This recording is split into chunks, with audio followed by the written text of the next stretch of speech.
ചെമ്പനീർ പൂവിലാണെങ്കിൽ നാളെ നമുക്ക് കാണാനായിട്ട് സാധിക്കുക. ശ്രുതിയോട് നമ്മുടെ രവിയാണെങ്കിൽ ചോദിക്കുന്നുണ്ട്, എന്താ ഞങ്ങളെ പറ്റിക്കാമെന്ന് വിചാരിച്ചോ? എന്തിനാ മോളെ ഞങ്ങളീ പാവങ്ങളെ ഇത്രയും പറ്റിച്ചത് എന്ന് ചോദിക്കുന്നു. ഇതിനിടയിൽ ബീരാനാണെങ്കിൽ നിങ്ങൾ പാവങ്ങളെ പറ്റിച്ചതിൽ എന്നോട് ക്ഷമിക്കണം, എനിക്ക് തെറ്റുപറ്റിപ്പോയി. ശ്രുതിയുടെ കൊളിരായ്മയ്ക്ക്, ശ്രുതി ചെയ്ത തെറ്റിൻ്റെ കൂടെ നിൽക്കാൻ അവൾ എന്നെ പ്രേരിപ്പിച്ചു.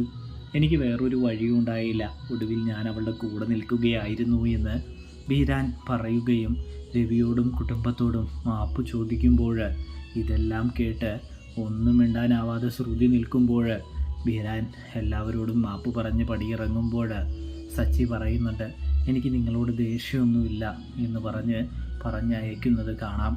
അപ്പോഴേക്കും രവി നല്ല രീതിയിൽ ദേഷ്യപ്പെട്ടു വരുന്നുണ്ട്. ഇവിടെയാണെങ്കിലോ ചന്ദ്രമതിയുടെ ദേഷ്യം ഇരട്ടിയാകുന്നു. എല്ലാവരെയും പറഞ്ഞു പറ്റിച്ചത് കൊണ്ട് തന്നെ ശ്രുതിയുടെ കരണത്ത് തല്ലുന്ന ചന്ദ്രമതിയെ കാണാനായിട്ട് സാധിക്കുന്നു.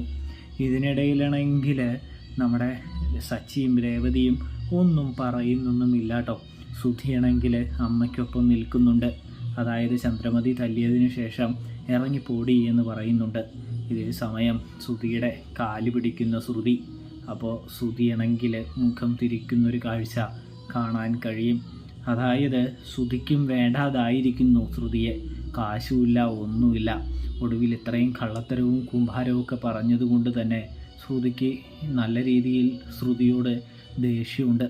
അപ്പോഴാണെങ്കിൽ ഇറങ്ങിപ്പോടി എന്ന് പറഞ്ഞുകൊണ്ട് തന്നെ ചന്ദ്രമതിയാണെങ്കിൽ ശ്രുതിയെ വലിച്ച് പിടിച്ച് പുറത്തേക്ക് തള്ളുന്നൊരു കാഴ്ച കാണാനായിട്ട് സാധിക്കും. ഒന്നും ചെയ്യാൻ സാധിക്കാതെ നിസ്സഹായയായി നിൽക്കുന്ന നമ്മുടെ രേവതിയെയും സച്ചിയെയും കാണാം.